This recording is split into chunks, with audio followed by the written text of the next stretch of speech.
بلکہ دو دشمنوں کی طرح ایک دوسرے کے مقابل کھڑے ہیں۔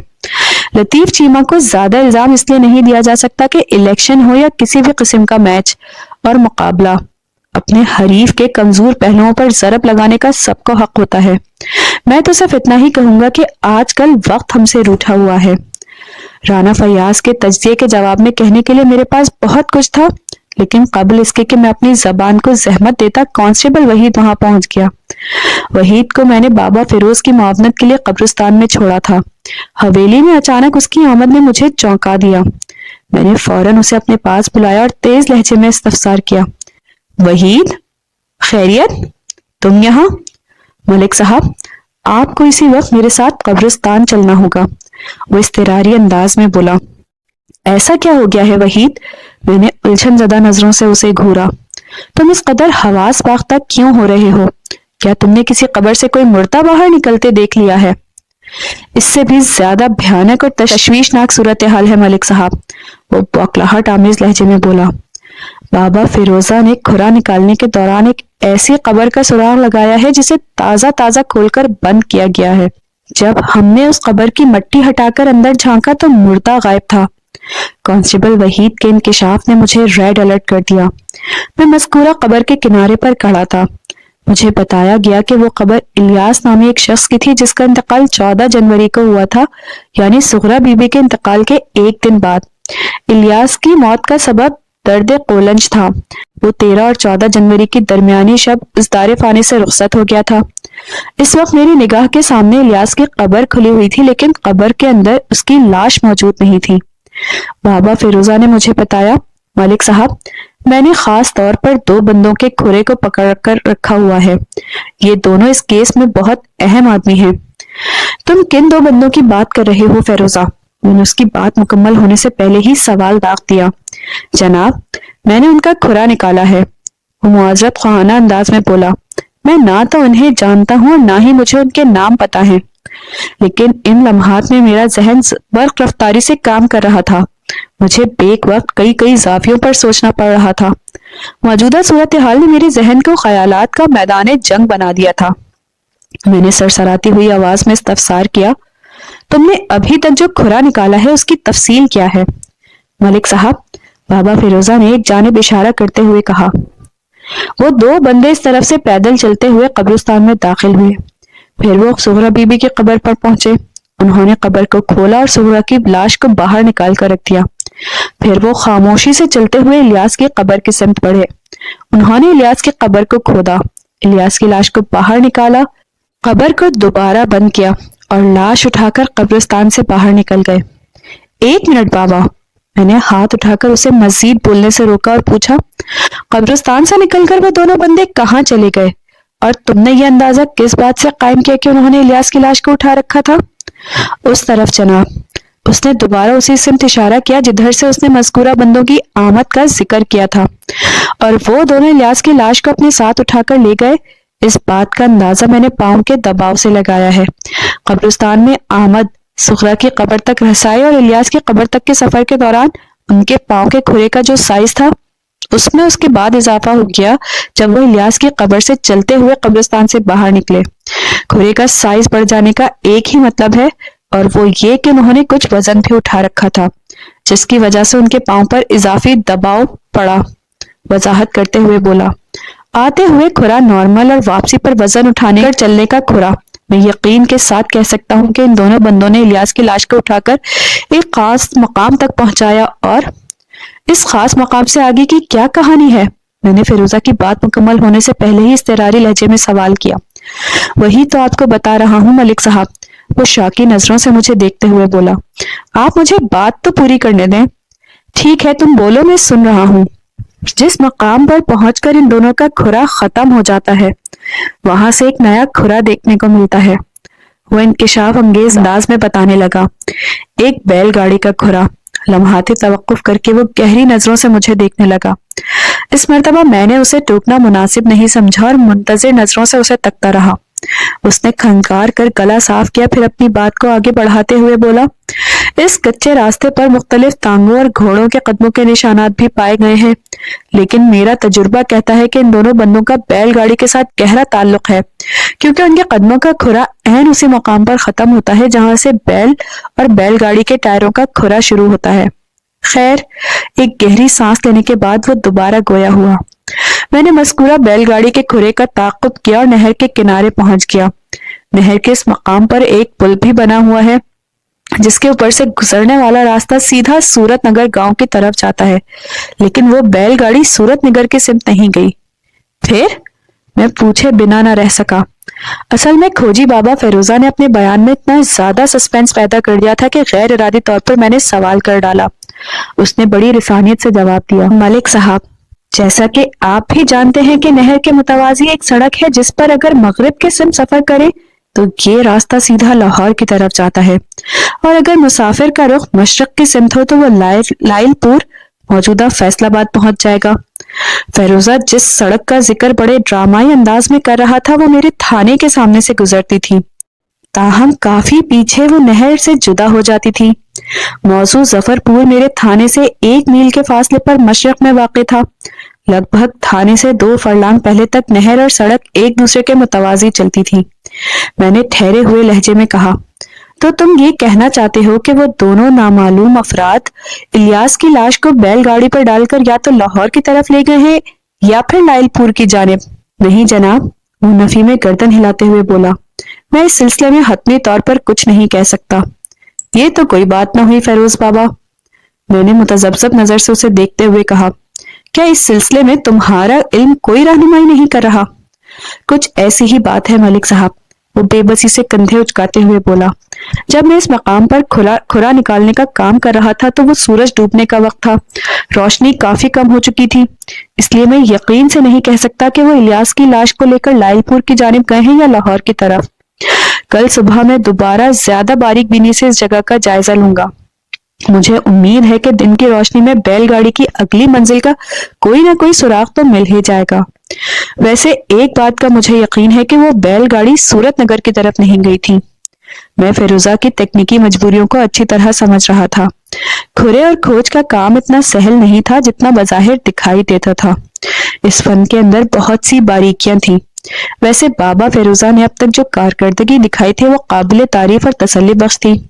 اس نے جن 2 نامعلوم افراد کا کھرا نکالا تھا ان کا سغرا بی بی والے واقعے سے گہرا تعلق تھا۔ بعد نظر میں یہی دکھائی دیتا تھا کہ وہ الیاس کی لاش لے جانے آئے تھے اور غلطی سے سغرا کی قبر کھود ڈالی تھی، لیکن میں اس امکان کو ہرگز نظر انداز نہیں کر سکتا تھا کہ سغرا کی لاش کو اس کی قبر سے نکال کر باہر رکھ دینا اور الیاس کی لاش کو قبر سے نکال کر اپنے ساتھ لے جانا ایک ہی سلسلے کی 2 کڑیاں تھیں۔ عین ممکن تھا کہ ان 2 پراسرار قبر کھود بندوں نے پولیس کی تفتیش کی گاڑی کو غلط راستے پر ڈالنے کے لیے یہ ڈرامہ رچایا ہو۔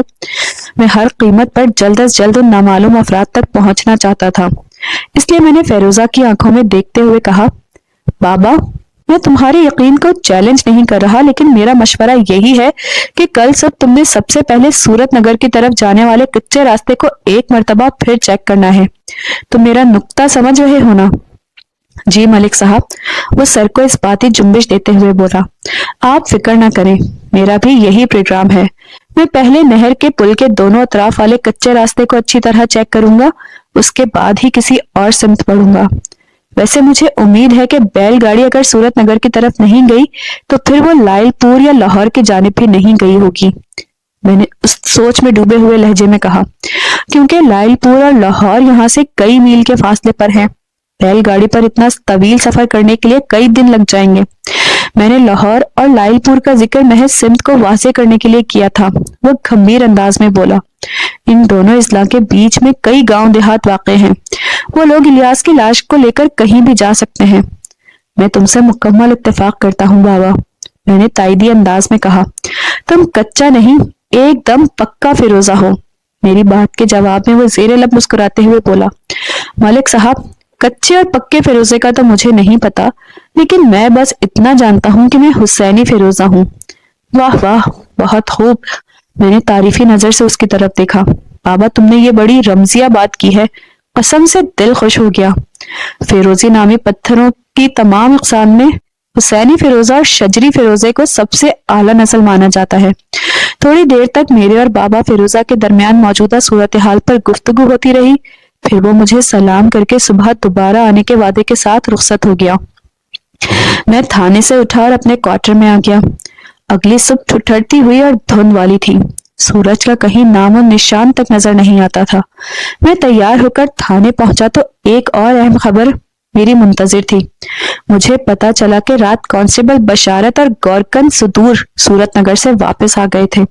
میں نے بشارت کو اپنے کمرے میں بلا لیا۔ اس نے میرے پاس آ کر مجھے سیلیوٹ کیا اور ایک کرسی کھینچ کر بیٹھ گیا۔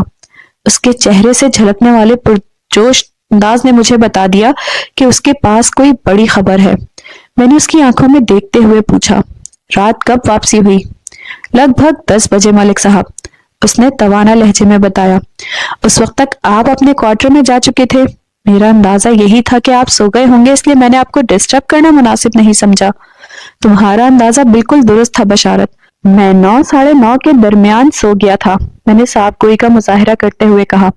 کل کا پورا دن اتنا زیادہ مصروف گزرا تھا کہ میرا جوڑ دکھ رہا تھا، اس لیے میں نے عشاء کی نماز سے فارغ ہوتے ہی بستر سنبھال لیا تھا۔ خیر، لمحات توقف کر کے میں نے گہری سانس خارج کی، پھر اپنی بات مکمل کرتے ہوئے کہا، تم جس کام کے لیے صورت نگر گئے تھے اس کا کیا ہوا، اور وہ صدور کہاں ہے؟ صدور کو میں نے آرام کرنے کے لیے حوالدار کرم داد کے کمرے میں بھیج دیا تھا، بشارت نے بتایا۔ موسم کی سختی نے گورکن کا باجا بجا کر رکھ دیا تھا، اور جہاں تک مشن کی بات ہے تو ملک صاحب، اس نے ڈرامائی انداز میں رک کر 27 طلب نظروں سے مجھے دیکھا، پھر اضافہ کرتے ہوئے بولا، آپ کو یہ سن کر بے حد خوشی ہوگی کہ میں آپ کے مطلوبہ بندے کو ساتھ لے کر آیا ہوں۔ اسی وجہ سے ہمیں اتنی دیر ہو گئی، ورنہ ہم تو سورج ڈوبنے سے پہلے آپ کی خدمت میں حاضر ہو جاتے۔ بدری کفن چور اس وقت کہاں ہے؟ میں نے سرسراتے ہوئے لہجے میں استفسار کیا، اور اس کی ایسی کون سی وجہ تھی کہ تم لوگوں کو اتنی دیر ہو گئی؟ جناب، جس وقت ہم صورت نگر پہنچے بدری وہاں موجود نہیں تھا، وہ وضاحت کرتے ہوئے بولا، لیکن میں نے اپنے طور پر کوشش کر کے یہ معلوم کر لیا کہ وہ رات کو اپنے گھر ضرور آئے گا۔ مجھ پر ایک ضد سوار ہو گئی کہ کسی بھی قیمت پر میں نے خالی ہاتھ آپ کا سامنا نہیں کرنا، چنانچہ میں اور صدور اس کے مکان کے نزدیک ہی ایک جگہ پر ڈیرا ڈال کر بیٹھ گئے۔ میری معلومات کے مطابق بدری 8 بجے کے قریب لوٹا۔ صدور اس کے قد کاٹ اور حلیے سے اچھی طرح واقف تھا۔ اس نے دور سے ہی دیکھ کر فتویٰ صادر کر دیا کہ وہ 16 آنے بدری کفن چور ہی ہے۔ بدری کوئی پنجابی گانا گاتے ہوئے آ رہا تھا اور اس کے انداز سے بے پرواہی جھلکتی تھی، لیکن جیسے ہی وہ ہمارے قریب سے گزرا، میں نے اچانک اس کے سامنے آ کر اس کی ساری بے پرواہی اڑن چھو کر دی۔ اس وقت وہ حوالات کے اندر بند ہے۔ سخرا کی قبر کے حوالے سے بدری سے تمہاری کوئی بات ہوئی؟ کانسٹیبل کی بات ختم ہوئی تو میں نے پوچھا۔ ملک صاحب، بات تو ہوئی، لیکن وہ بڑی شد و مت کے ساتھ انکاری ہے، بشارت نے سنجیدہ لہجے میں بتایا۔ اس کا کہنا ہے کہ وہ ایسے کسی واقعے کے بارے میں کچھ نہیں جانتا۔ وہ تو بڑے وثوق کے ساتھ کہہ رہا ہے کہ پچھلے 1 ماہ سے اس نے ظفر پور میں قدم بھی نہیں رکھا۔ تم اسے لے کر میرے پاس آؤ، میں نے ٹھہرے ہوئے لہجے میں کہا۔ میں اس کے دعووں اور فتووں کو اپنے انداز میں چیک کرتا ہوں۔ اگر وہ قبرستان والے واقعے میں کسی بھی زاویے سے ملوث ہے تو میں مار مار کر اس کے بدن کے ایک ایک سوراخ سے اتنا دھواں نکالوں گا کہ وہ زمانہ قدیم کے سٹیم انجن کی شکل اختیار کر لے گا۔ ہونے گیا تے ہونے ہی آیا جی۔ کانسٹیبل یک لخت کھڑا ہو گیا۔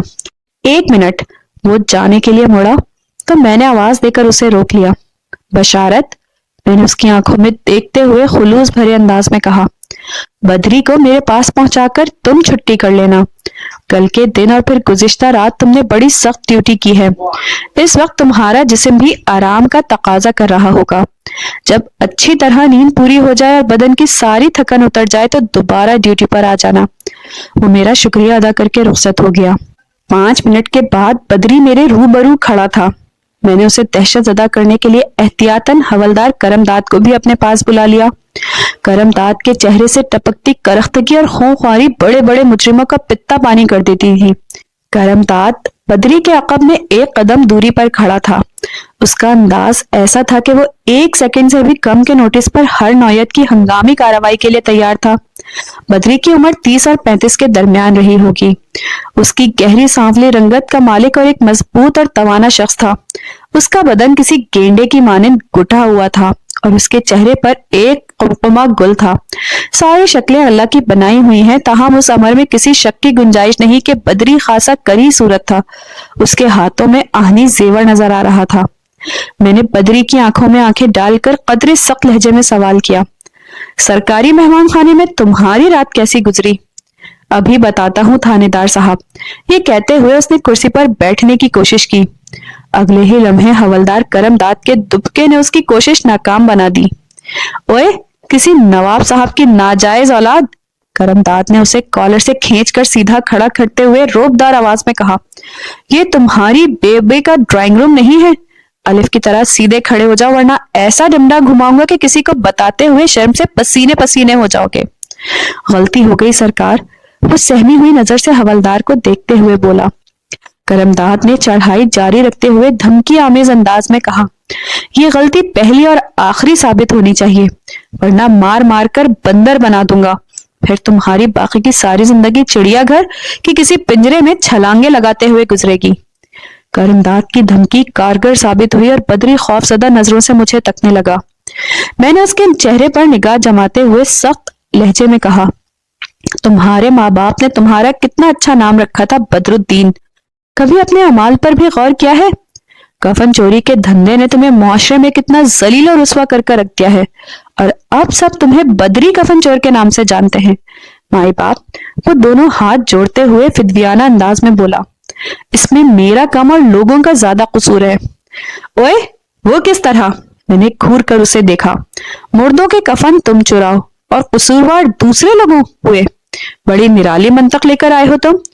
سرکار، وہ اپنی تئیں وضاحت کرتے ہوئے بولا، بس ایک دو بار میں نے غلطی سے کفن چوری کر لیا کہ لوگوں نے میرا نام ہی کفن چور رکھ دیا۔ ایک زمانہ ہوا میں اس کام سے توبہ کر چکا ہوں، اور سغرا کی قبر سے تو میرا کچھ لینا دینا بھی نہیں، میں تو کافی عرصے سے ادھر آیا بھی نہیں۔ میں نے تم سے سغرا یا اس کی قبر کے بارے میں کچھ پوچھا؟ میں نے یک چشم سیاہ رو بدری کی طرف دیکھتے ہوئے غصیلے لہجے میں سوال کیا۔ نہیں جی، آپ نے تو نہیں پوچھا، وہ نفی میں گردن ہلاتے ہوئے بولا، لیکن آپ کے سپاہی نے تو رات ہی سے سغرا کی قبر کے بارے میں پوچھ پوچھ کر میرا جینا عذاب کر رکھا ہے۔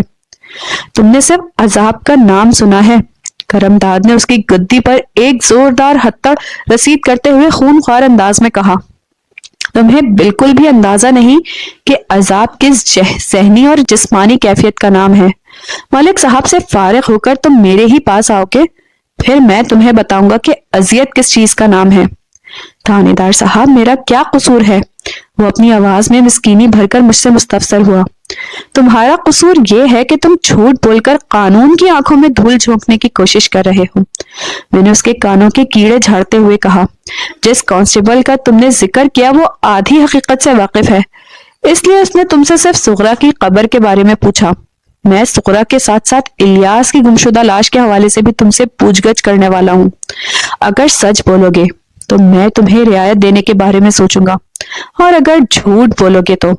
میں نے دانستہ جملہ ادھورا چھوڑ کر بات خطرناک انداز میں اس کے روشن قمقمے کو گھورا اور پھر اپنی بات مکمل کرتے ہوئے کہا، تو میں تمہاری کھال کھچوا کر اس میں بھوسا بھروا دوں گا اور تمہاری بغیر کھال کے بدن پر شہد کا لیپ کر کے بھوکے کتوں کو تم پر چھوڑ دوں گا۔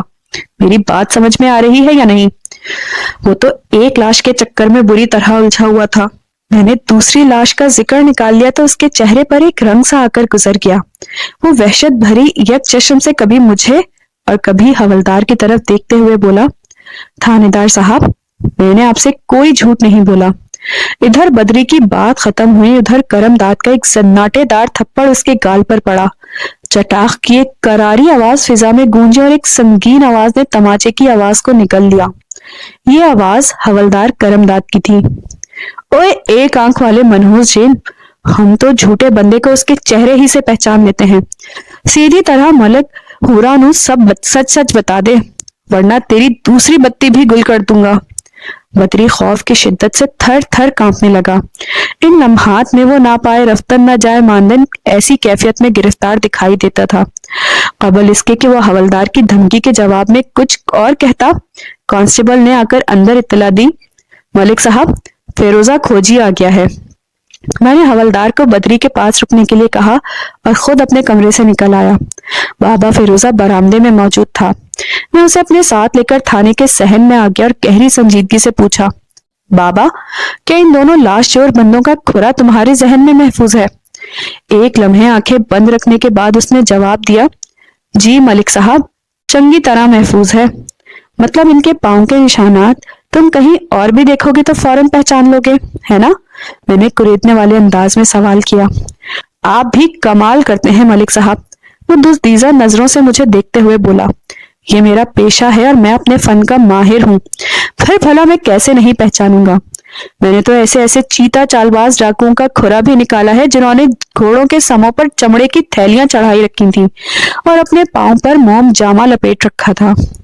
ٹھیک ہے فیروزہ، میں نے اس کی بات اطمینان سے سننے کے بعد کہا، میں ایک بندہ تمہارے حوالے کر رہا ہوں، تم اسے تھانے کے ذہن میں تھوڑا چلاؤ، اس کے بعد اس کے کھرے کا جائزہ لو۔ مجھے شک ہے کہ تم نے جن دو نامعلوم افراد کے کھرے پر پی ایچ ڈی کرنے کی کوشش کی ہے، یہ بندہ ان میں سے ایک ہے۔ اس نے چونک کر میری طرف دیکھا اور الجھن زدہ لہجے میں دریافت کیا، کون ہے وہ؟ بدرالدین عرف بدری کفن چور، میں نے انکشاف انگیز انداز میں کہا۔ میں نے اسے صورت نگر سے گرفتار کروایا ہے، اس وقت وہ میرے کمرے میں موجود ہے۔ میں اسی سے پوچھ گچھ کر رہا تھا کہ تم آ گئے۔ زبردست، اس کی آنکھوں میں چمک پیدا ہوئی۔ ملک صاحب، میں بدری کو محسوس بھی نہیں ہونے دوں گا اور اس کے پاؤں کے نشانات کا نمونہ بھی لے لوں گا۔ یہ تو اور بھی اچھی بات ہے کہ بدری اس بات سے بے خبر رہے، میں نے سوچ میں ڈوبے ہوئے لہجے میں کہا۔ بس آپ فوراً بدری کو میرے پاس پہنچا دیں، وہ اضطراری لہجے میں بولا۔ میں چند منٹ کے بعد اسے آپ کو واپس لوٹا دوں گا۔ 15 منٹ کے بعد بابا فیروزہ میرے پاس آیا اور گہری سنجیدگی سے بولا، ملک صاحب، میں بدری کو اپنے ساتھ ظفر پور لے کر جانا چاہتا ہوں، کیا یہ ممکن ہے؟ ممکن اور ناممکن اس وقت سب میرے ہاتھ میں ہے، میں نے سوچتی ہوئی نظروں سے اسے دیکھتے ہوئے کہا۔ تم منصوبہ بتاؤ، تمہارا منصوبہ کیا ہے؟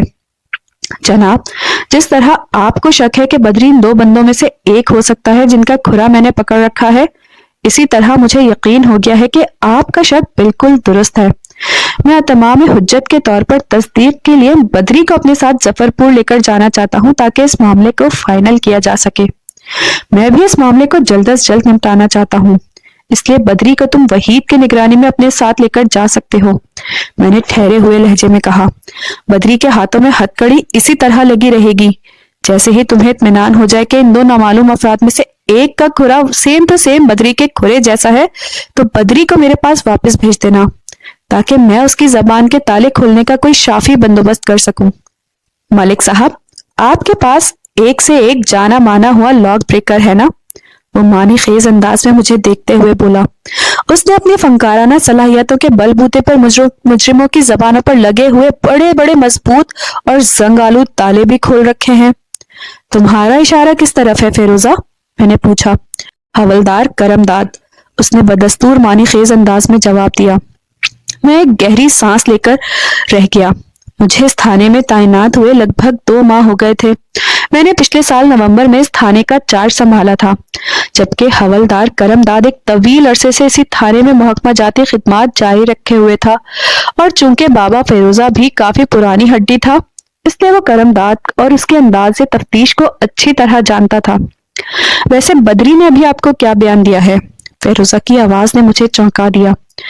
میں نے اس کی جانب متوجہ ہوتے ہوئے بتایا، ابھی تک تو وہ اسی بات پر اڑا ہوا ہے کہ وہ کافی عرصے سے اس نے ظفر پور میں قدم ہی نہیں رکھا، اور یہ کہ وہ سغرا کی قبر اور اس کی لاش کے ساتھ پیش آنے والے واقعے سے قطعی لا علم ہے۔ اور الیاس کی لاش کے بارے میں کیا کہتا ہے وہ؟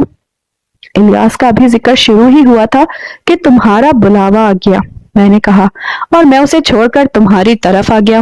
خیر، وہ ایک پرمانی سانس خارج کرتے ہوئے بولا، میں آپ کو زیادہ انتظار نہیں کرواؤں گا، تھوڑی ہی دیر کے بعد میں بدری کو آپ کے کانسٹیبل کے ہمراہ واپس بھیج دوں گا، پھر آپ تفتیش کا عمل پورا کر لیجیے گا۔ میں اس بات میں سر ہلا کر رہ گیا۔ بابا فیروزہ ان کمپنی کو ظفر پور روانہ کرنے کے بعد میں بدری اور موجودہ صورتحال پر غور کرنے لگا۔ مجھے یوں محسوس ہو رہا تھا کہ آج کا سورج غروب ہونے سے پہلے اس کیس کا اونٹ لازماً کسی کروٹ بیٹھ جائے گا۔ اچانک میرے ذہن میں نزاکت علی کا نام چمکا تو میں نے کانسٹیبل کو بھیج کر نزاکت کو اپنے پاس بلا لیا۔ نزاکت علی ایک دبلا پتلا اور دراز قامت شخص تھا۔ اس کی رنگت گندمی اور بال گھنگرالے تھے۔ وہ بظاہر ایک احمق انسان نظر آتا تھا کیونکہ اس کی باتوں میں کوئی وزن یا ربط و ضبط دیکھنے کو نہیں ملتا تھا، لیکن میں نے اس کے اندر چھپے ہوئے ٹیلنٹ کو پہچان لیا تھا۔ وہ بہت ہی کائنہ اور کام کا بندہ تھا۔ وہ اکثر اور بیشتر پولیس کے لیے ایک مخبر کی حیثیت سے کام کرتا تھا۔ میں نے نزاکت کو اسی مقصد کے لیے بلایا تھا کہ موجودہ کیس میں بھی اس کی کچھ مدد حاصل کی جا سکے۔ میرے تھانے اور موضوع ظفر پور کے درمیان صرف 1 میل کا فاصلہ تھا اور بذریعہ تانگا یہ مسافت زیادہ سے زیادہ 10 منٹ میں طے کی جا سکتی تھی۔ ٹھیک 1 گھنٹے کے بعد کانسٹیبل وحید بدری کو لے کر تھانے پہنچ گیا۔ میں نے فوراً اسے اپنے کمرے میں بلا لیا اور پوچھا، وحید کیا خبر لائے ہو؟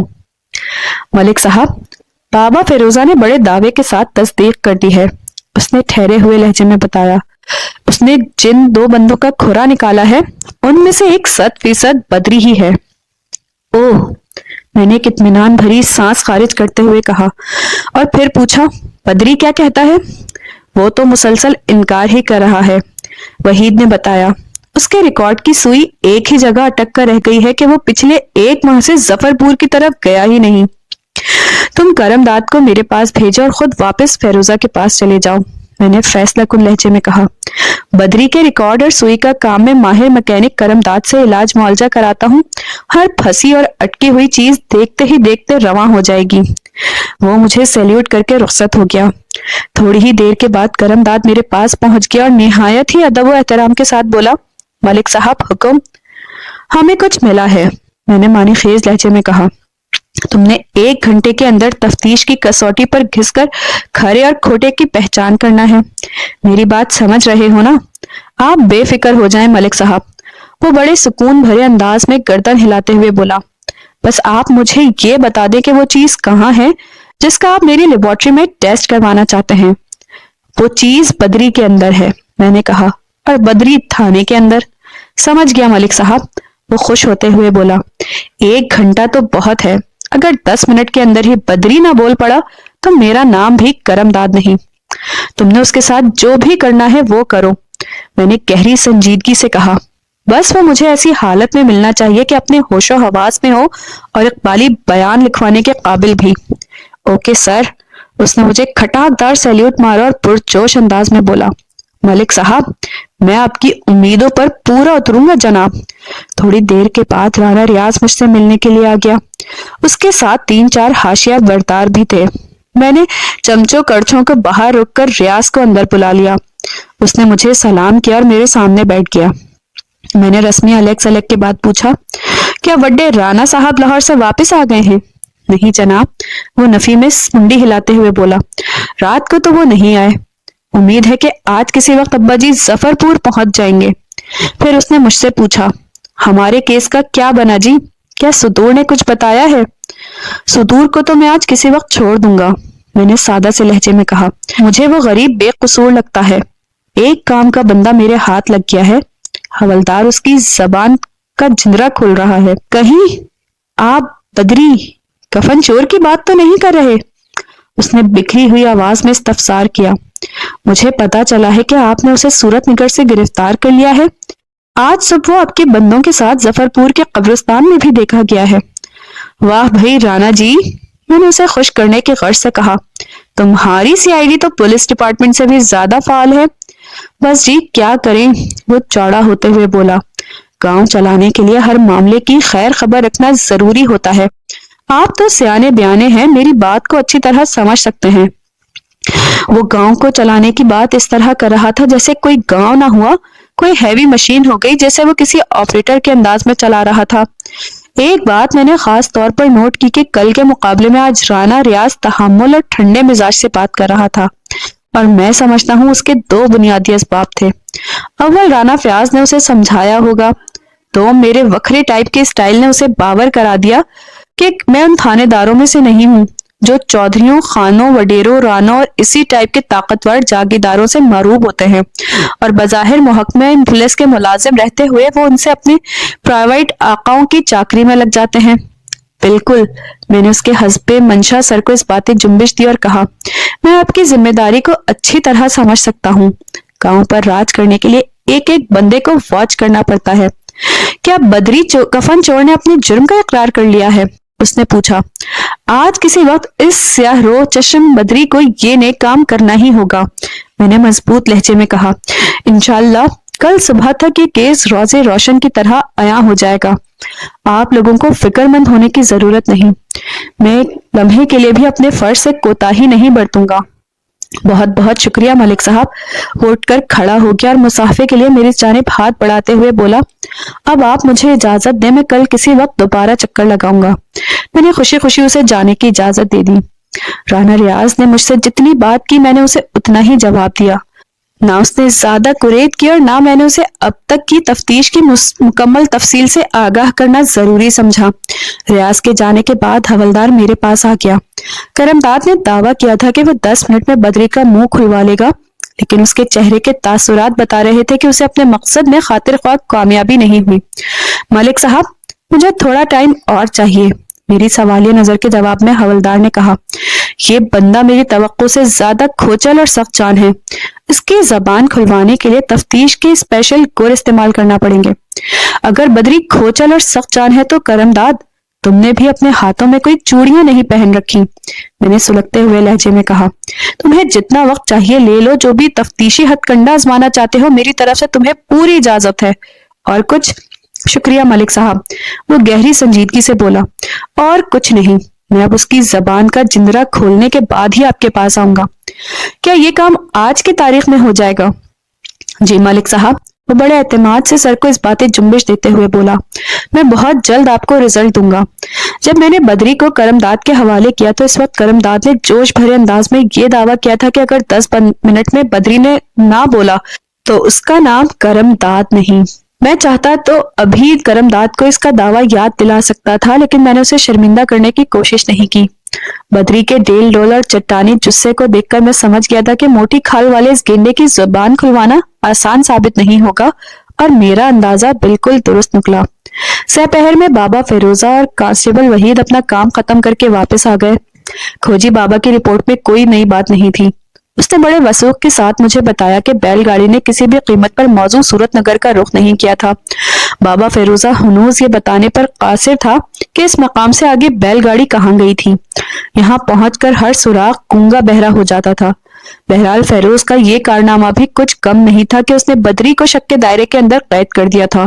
باقی کی معلومات میں اس کی زبان سے اگلوا لیتا۔ میں نے فیروزہ کو جانے کی اجازت دی تو وہ امید بھری نظروں سے مجھے دیکھتے ہوئے بولا، ملک صاحب میں نے اپنا کام مکمل کر دیا ہے، اب آپ مجھے میرا انعام تو دے دیں۔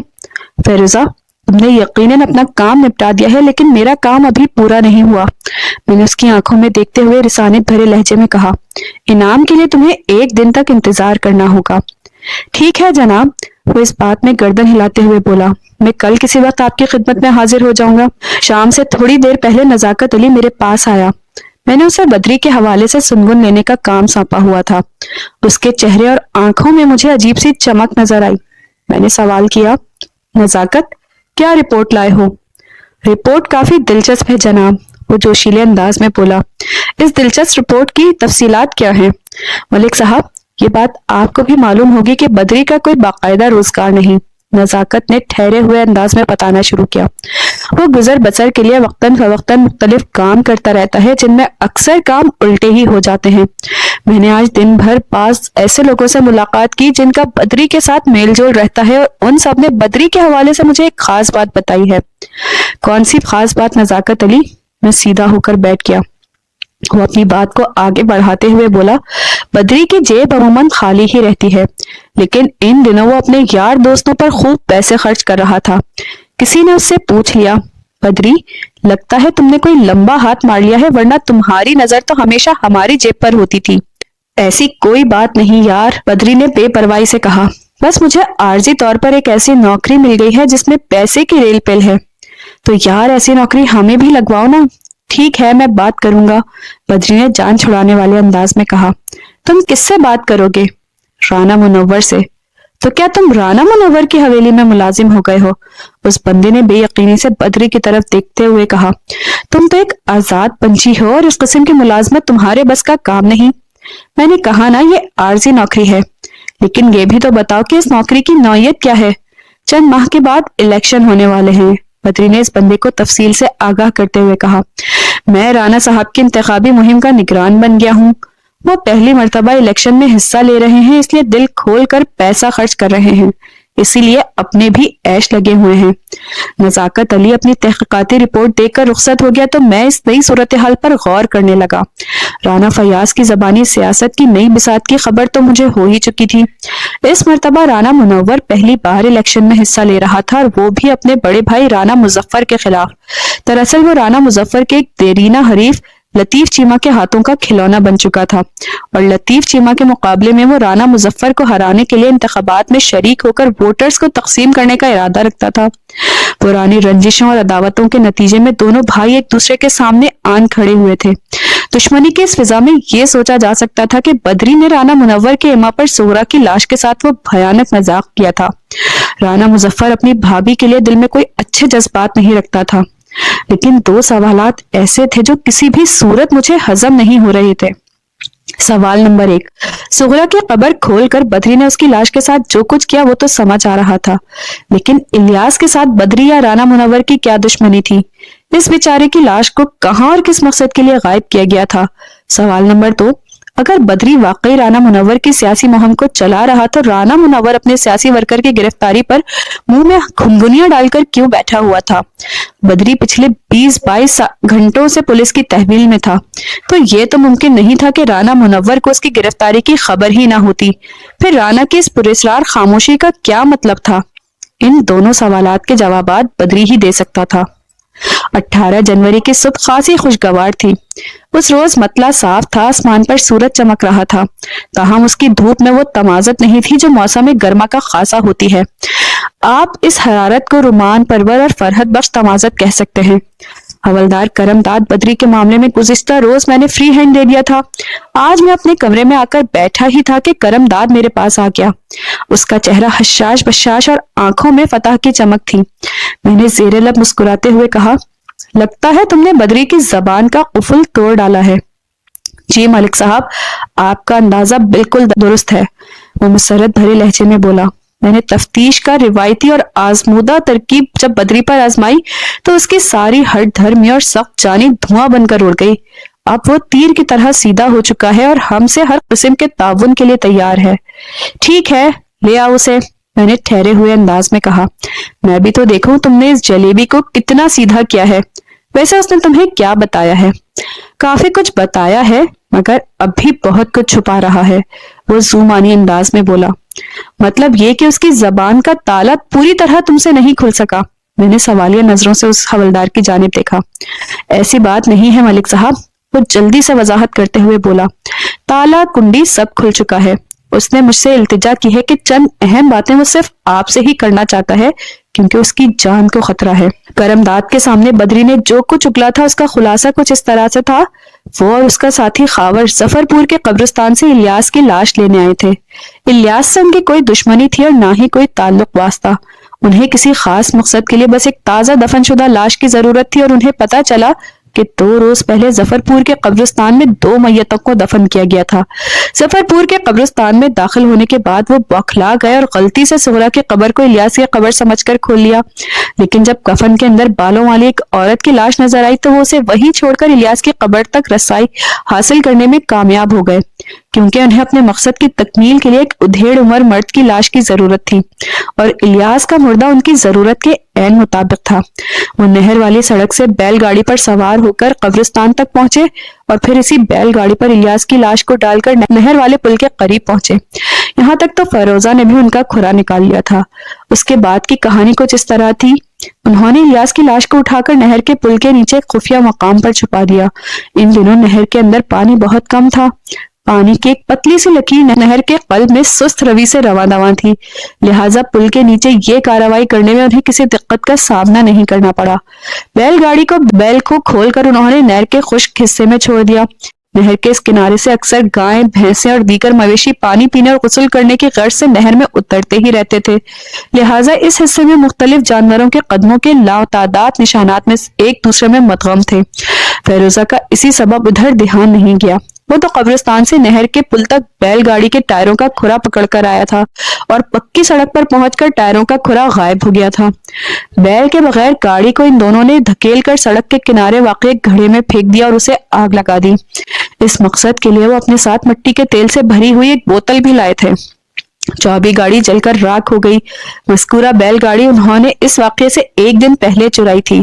مال مسروقہ دل بے رحم کے مصداق انہیں گاڑی کے جلنے کا غم تھا اور نہ بیل کے کہیں بھی نکل جانے کا۔